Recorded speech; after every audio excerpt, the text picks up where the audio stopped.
my cable show only reaches 12 people. Welcome to my cable show. Shut up and listen.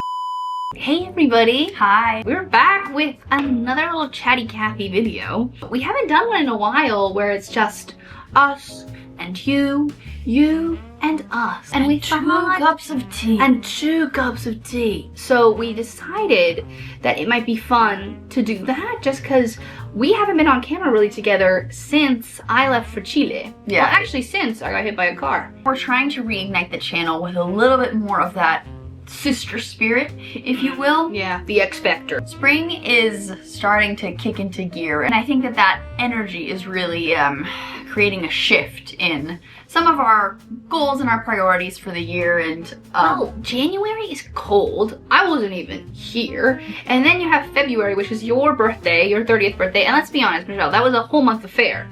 It was week to week to week, except for the week that I got really sick. Another club. Yeah, I heard somewhere on the internet that New Year used to be March, springtime, and then it got shifted to January, and I feel like it just makes so much more sense to start working towards your goals and thinking about like habits that you'd like to prioritize in the season of rebirth. Yeah, I was gonna say, I was like, baby chicks are hatching. A new version of you can be hatching also. So we thought that it would be really nice to just kind of check in, because me and Michelle, we have busy lives. We may be roommates, but contrary to popular belief, we actually are not stitched together by needle and thread.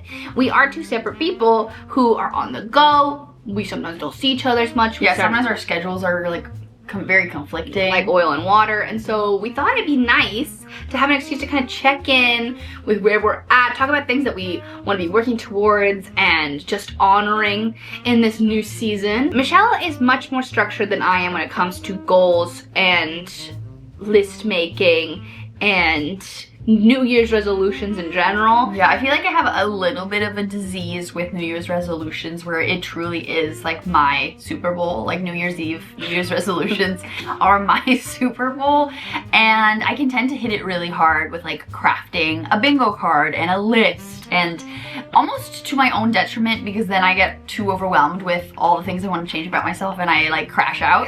So trying to avoid that. Now that we're 3 months into 2025, we're in it now. It's real, like winter's ending, we're defrosting. What are things that you feel like you are moving towards with like intention, with purpose, with excitement? Right. Not necessarily all like our values defined by our output kind of. I don't want it to just be that, but like, what are things that you are holding in this space, holding space for? Holding space. To do a callback. What? Oh. I thought you were pointing to something. That joke's been over. I was doing a gag. You were the one citing holding space. I'm March, so listen. So the question was, what are you holding space? We can't say it like that. What are you moving towards with purpose? What are some things that are becoming a little bit more clear to you in terms of your next year, this season, the next 3 seasons, now that Ms. Winter has left the building? Something that has become very apparent to me is if you don't move towards the things that you actively want in your life, like they're never going to happen. Ooh, way to call me out.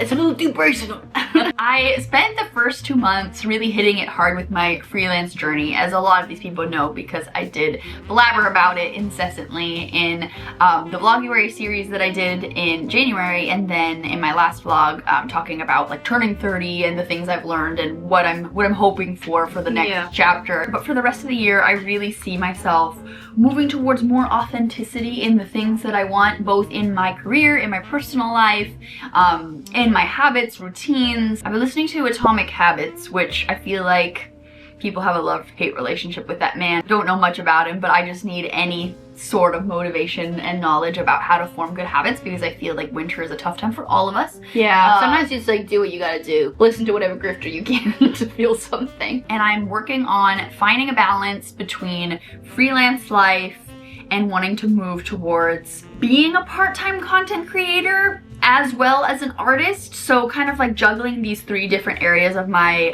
life, of my career, of my personal interests, and finding a way where I can create a world where I'm doing all 3 things, especially now that it's March and we're kind of like settling into steam ahead on the rest of the year. But that's what's top of my mind. Okay. What about you? Let me look at my cuaderno just to fact check what I want. I have joked that this is the last year of me being poor, and I'm gonna be honest with you, that's what I said last year too. Second time's the charm. I think so, and if it comes true this year, it would therefore make the year before accurate. I'm working towards feeling more creative and career legitimacy, while also, this is radical, living a less lonely life on purpose. Wow. Yeah. For instance, I think in the past I have been really harsh and weird about making enough time to work on my book, work on my creative pursuits, and also like living a very off-balance life. That's not really like enjoyable. I did enjoy it. It's quite isolating. Isolating, exactly. And I think that creativity and like joy and humanity are linked. And not that I exist to just be a creative, but that's also how I derive a lot of my self-worth. And I think it's like that taco commercial of ¿Por qué no los dos? ¿Por qué no los dos? Why can't you have both of those things? Yeah. Like, you can be a creative, hardworking, disciplined person while also, instead of spending your time procrastinating because you're burnt out, scrolling on your phone or watching, you know, America's Next Top Model Cycle 9, what if instead you filled it with friends, with relationships, with enjoyable experiences that also fill your well? Not that like resting isn't important, because it is, but in fact I think it makes your rest more intentional and more restful. And that being said, I feel like socializing time with friends, going out and maybe like, I don't know, exploring the city, things like that can also fill you up in a different way, even though they might not be like rotting on the couch resting. Yeah. I think that they do help you recharge and fill you up and your life in a different way. Well, post-pandemic, not to evoke that language, but like post-pandemic, because we're still living in a post-pandemic society, and of course COVID is still very much with us. I was 22 when COVID hit. It depleted my social battery. I think I became 80 instantly. And so coming out of that and living in this city, which is very go, go, go, I think that it makes you want to protect your peace in a lot of ways. But then sometimes it's like, oh no, I protected my peace too close to the sun and now I'm completely alone. I think especially when you work and then you have like multiple side projects trying to, like, you end up spending so much of your time working, even if it isn't particularly like time well spent. Yeah, so true. So to go back to the career thing, which I brought up at the beginning of this point. Yeah. How are you making this happen? I just want to be investing more time into my Substack and YouTube and writing my book and like trying to find the balance as best I can between those three things while also seeking out community within them. Like, I think that when you are isolated, you oftentimes have conversations with like the worst version of yourself in your head instead of having conversations with real people. And when you have conversations with real people who are aligned and you share interests, you realize that like things are a lot more concrete and possible and not so scary. Through our relationship with others, we are more likely to find success. I agree. Yeah. It's so true. Like, not even in just like the personal fulfillment and like being a better creative and a better person by surrounding yourself with a community, but also like through networking, through just learning from other people and like their process and being inspired by their routines, and like, oh wow, like you do all these things and somehow you make it happen. You see how other people like time manage or like the ways that they take care of themselves and are able to like go back to their projects and their like creative life after like taking breaks. I think we both have very similar goals actually, now that I think about it, where they involve a lot of finding balance and like moving towards the projects and passions that we have and like finding out how to like coexist in life with all those things while also not like driving ourselves insane and like connecting with other people. I think that I told myself that also being invested in YouTube and being invested in like content creation was also a bit of a pipe dream, and that I was never gonna quote unquote make it big, and not that I am planning on making it big anytime soon, but if I did I wouldn't complain. I could use a little bit more making it big energy on this channel actually. But I think that there was an ability of like, oh, I'm not gonna take myself seriously, and I think that that attitude is also bad for you. Yes, I agree. I think that that's something that we have struggled with, is an almost like defeated energy towards content creation and almost like a little bit of a resentment because we have done it for so long. Or even, how dare I say, resignation. I'm not being depressing, or I'm not being negative, I'm being realistic. Yeah. I'm being pragmatic, I'm not a bummer. So moving on, I think it's exciting for everybody here at this table. We're planning on spending a lot more time on this channel in 2025, and I think that that's something that we're gonna look forward to, and it'll also involve a lot of our goals, because you guys will kind of get a front seat, which is kind of cute. I do have a bingo card. Again, I know that it's March, but at the same time, let's be real. How many of us have actually been working on our resolutions up until now when the days are longer and we're finally able to like go outside without suffering from wind chills? I actually have checked off a couple things, like exploring Little Britain,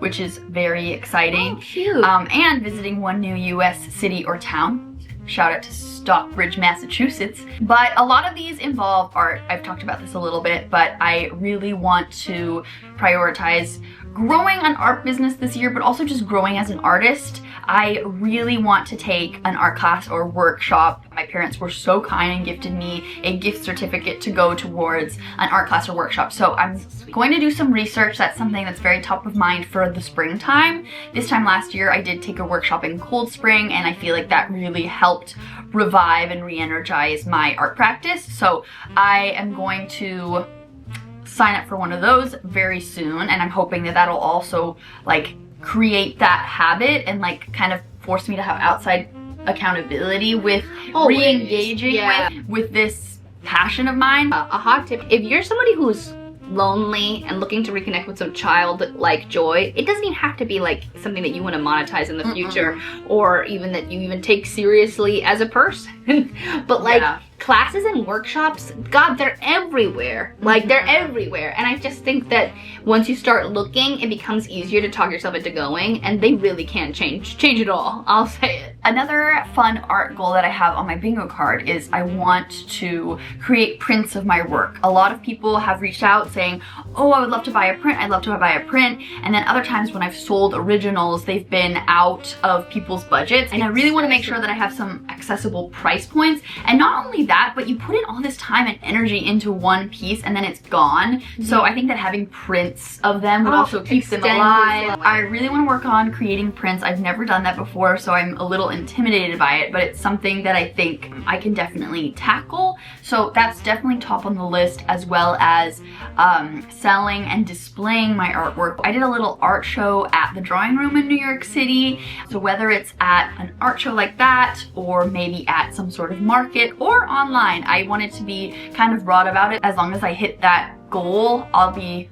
really proud. So those are some of my preliminary like art related things on my bingo card. Yeah, I mean, you already really smashed it out of the park last year in terms of like taking your relationship with art from like 0 to 100, and I think that like chasing that energy is probably gonna feel so good. What is your list? It's just so funny because a lot of my goals say things like create with less fear, heal my fear of rejection. They're so intense. Creativity and creating is so vulnerable, and like I remember the way that I used to engage with my creativity as like a 14-year-old, and I had so much bravery. I guess not even bravery, like I did not give a shit. I was just making stuff. And I want to chase that feeling a little bit more. I want to finish 2 drafts of my book this year. This was my goal for last year, and I got through like half of one before I decided to launch my Substack. However, as I said, I think in my last vlog, I do think that this informed like my skill set a lot. Like being able to finish small scale projects, I think is useful towards a novel, and becoming a better writer ultimately benefits my novel. I'm not gonna beat myself up about it. I've made some big creative pivots in regards to the project. We went from 3rd person to 1st person. So watch out. Massive. And I'm going to treat that with a lot more dedication and seriousness this year. Good news is that I'm already like 50,000 words deep into a draft. I'm just gonna finish it, hopefully by the summer. And then for the second half of the year is going to be dedicated to a more serious draft of the book, like my 3rd draft. So that's where I want to go with my book. I want to grow my Substack. So obviously I have Chicken Scratch, which is my Substack, my little passion project where I upload my short form content. A lot of it's like personal essays, short stories, some New York guides. Like it's really my smorgasbord for just stuff that I just write for fun. But I want to continue treating that with like love and care, and not necessarily being super like intense and weird about it, but still like being consistent. I think that creating with less fear is something that so many creatives struggle with. I know that that's something that for some reason as an adult feels so overwhelming compared to the way that you just used to just play and engage with your creativity when you were younger. I think that it does, like, it all is intertwined and all related to, like, I don't know, creating intentionally and like getting to a point where you're using this muscle regularly in your life. Yeah. They like overlap into each other. Yeah, yeah. And it's crazy how often I behave and interact with my art as if like a jack-in-the-box poltergeist is gonna pop up and be like, why are you doing that? And it's like, okay, chill. Can you imagine if I thought that way when I was like working on fan fiction in middle school? Like you just relax and enjoy. And honestly, like if there's somebody reading who's just reading to be a hater, first of all, I don't even know. Can haters read? One. And two, I'm also like, well then, girl, I'm living rent-free in your mind, diva. Yeah, like, you're a fan. Yes. What I'm hearing is that you're a fan. Not to quote RuPaul, but you have to eventually think to yourself, unless they're paying your bills, pay them no mind. Words to live by. Why is someone's opinion, just because it's a negative one, more legitimate than you liking what you've made, you know? Yeah, it's crazy. I feel the exact same way when I get into like droughts where I'm not making art and then I have to like get it up to get back into that practice. It does feel for some reason like so petrifying, even though it's like, why can't you just doodle on a page? Yeah, it's like, please your boggart. You're not, that's my boggart apparently. It's like literally no one is like paying you to do this. You don't like owe anyone anything. You just need to like practice the action of creating, and for some reason it feels like fun. So overwhelming. It's literally like for joy. Every single time it goes well, I'm like, wow, I've never felt more alive. And then you're like, okay, cool, queen. Can you like hold on to that feeling for just like a week? For a little bit. Anyway, so moving on. So now that we've concluded our creative check-in, we wanted to touch base on how we're feeling psychically, how we're feeling personally. I hope you would know by now that we both do not live and breathe by the Girl Boss Manifesto, and also do try to be multi-dimensional human beings from time to time and enjoy life in other ways that aren't just working and like the hustle. We did want to touch base with each other and then also with you on just like how we're feeling, doing in our personal lives, and things that we want to prioritize for the rest of 2025 and work towards, just to have a better time being human beings. Speaking of hitting a wall and realizing that I was doing too much, I think that something that's huge for me is making sure that I'm prioritizing my health, capital H.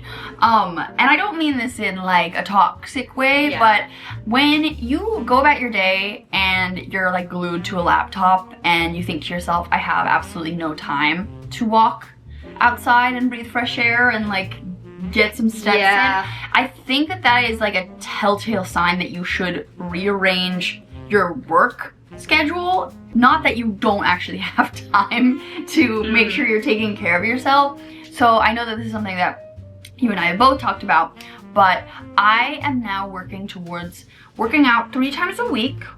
I want this to be clear. We are not going on Ozempic anytime soon. This is a safe space. The hard launch for Ozempic. Can you imagine Ozempic hard launch? No, this is a safe space from the weird body stuff that's going out there in the wild, like bone-chilling regression back to early 2000s. I saw someone say this online, and I couldn't say it better myself, but like, I lived through that once. You all stay safe out there. Yeah, knock yourselves out. Like, if you want to participate, that's great. I barely survived the first time. Megan Trainor is rolling around in her non-existent grave.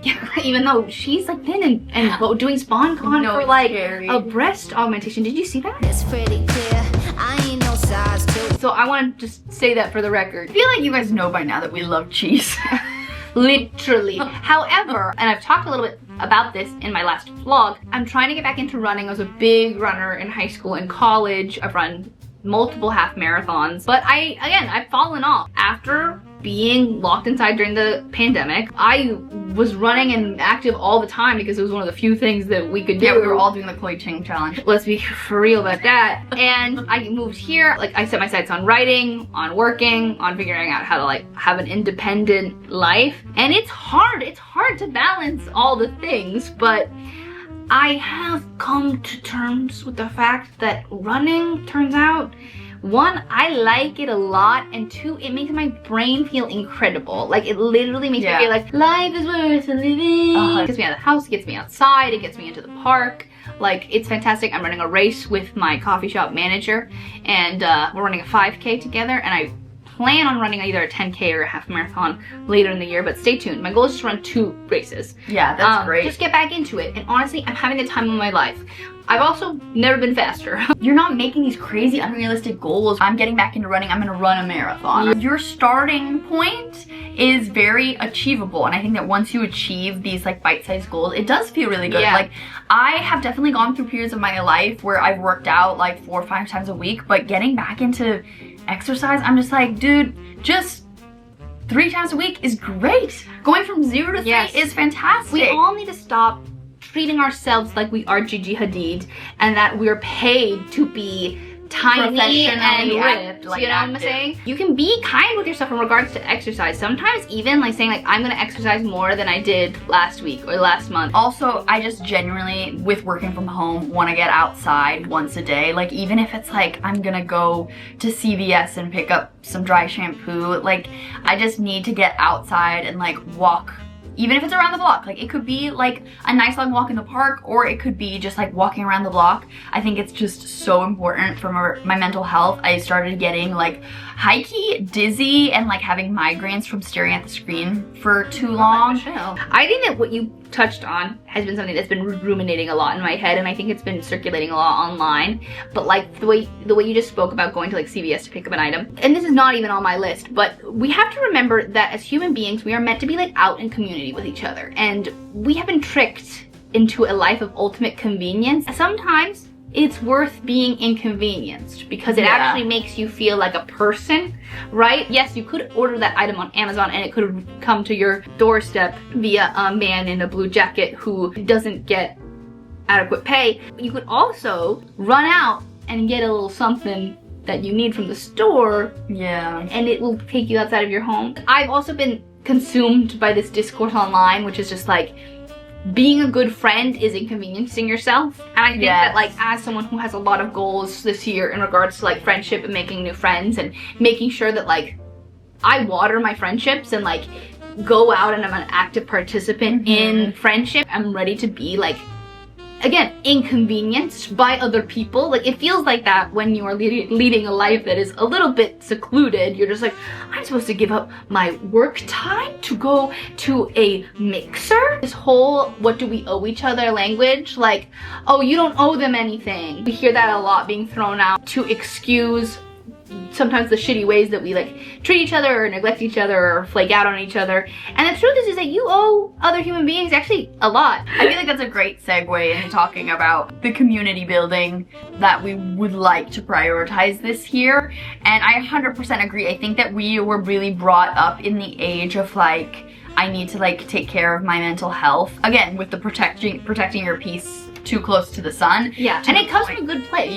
You and I both were in like high school and college. I think when that language really started, like the self-care language. I definitely had a friendship that fell apart over a decade old, where like the excuse was I'm protecting my peace, basically, like out of like a confrontation. And maybe that's an overshare and I'll edit it out. So I think that now we're really facing the repercussions of that movement and that way of being as adults. And I think that a lot of people feel this way, where we're like, wow, I feel like really lonely, and you know, there's literally a loneliness epidemic. And I think that a lot of us should look inward and think about ways that we can show up better in our communities, to our friends, and I think that that's something that we both really want to be more conscious of. I think that at this point, with entering this new decade and really like sinking into who I am as an adult, when you're in your early 20s, you're floundering, you know, like you're in college one second, you're moving across the country the other. I think that the 20s are such a like tricky time. People are literally getting married and having babies, and then other people are like still at the club. So everyone's just kind of like in different phases of life, and people are finding out who their friends are, people are moving away, people are moving to the city. Like, they're figuring out where they want to live. Like, you can be really close with someone and you're like, oh shit, you're moving? You're gone. Bye. So I think that in this next chapter, I really do want to have those, you know, close, long-term friendships. And deepen the friendships I already have as well as make new friends, because I think that, like, you know, you get older and you realize like how much that is a priority to you and how it is important to you, because you're finally out of the woods of this like weird in between like college and adulthood time where you're just kind of in limbo. And then finally, and this is the last you'll hear from us, I promise, just kidding, until the next video, but I think that something that was really illuminating for us this last year was when we traveled to London, England, and Edinburgh, Scotland. Have y'all heard of our trip? We can't stop talking about our trip, we can't stop thinking about our trip. And I think that obviously because of our economic status in life, we cannot afford to go on a big international affair again. But it is really illuminating how much it cemented that we do want to. And we like traveling, and how that is a priority that we want to work towards either next year. But even like domestic travel, like I love living on the East Coast because it is so much easier to get around. The camera did die, so if we briefly look different, sorry. And we did move the light bulb because we realized it was causing a heinous yellow light. And you say we, but I'm the one who said you don't like your yellow light, move that light bulb. And now I'm regretting not having done that earlier because this does look better. However, we're trying to work through our perfectionism this year. Yes, so that we this can is actually our exposure therapy for us. Anyway, anywho, Even talking. we were talking about travel. It would be fun to do something new together that would involve like maybe domestic travel of some kind. I mean, listen, the world is wide. I want to make some memories. But Mom, also, I think our trip also brought to light how much we could very much just take advantage of our own city as well. We live in New York City, and sometimes, you know, you're in your grind of day-to-day life and you forget that, you know, you could go to a museum and try a new coffee shop or a new bakery. And yes, it costs money, but like you don't have to do it all the time. You could do it like once a month. And you don't have to pay for a hotel. And there's a lot of people with big backpacks on that they would kill to have free lodging in this city. I definitely have a bubble. I also love my neighborhood. We're living the dream in a lot of ways. However, let's be honest, like that's also embarrassing if you're not leaving like your quadrant of the city. We live in the most like beautiful, diverse, like rich city culturally. So, you know, maybe we won't be going on a big international trip this year. Who knows? If our YouTube goal works out, maybe things would change. Subscribe. We could very well go to like a new gallery opening or try a different type of cuisine that we've never tried before. Go to a neighborhood we've never been to. I think that approaching our city as if we were tourists would be a win. So we have so much more that we could yap about, but truthfully, we get told by one middle-aged man every video. Personal call out to Stuart. Personal shout out to Stuart, who said this duo talks too much. Okay, to be clear, Stuart doesn't watch all our videos, I don't think. He just watched one and he didn't take to it, and that's okay. I've also been told many times, like, will you just shut up and show us your morning routine? Like, people hate it when we talk, but there are the real ones who love it when we yap, and those are our people, because every single time we meet one of you guys out in real life, I just want to be so like for real about this right now.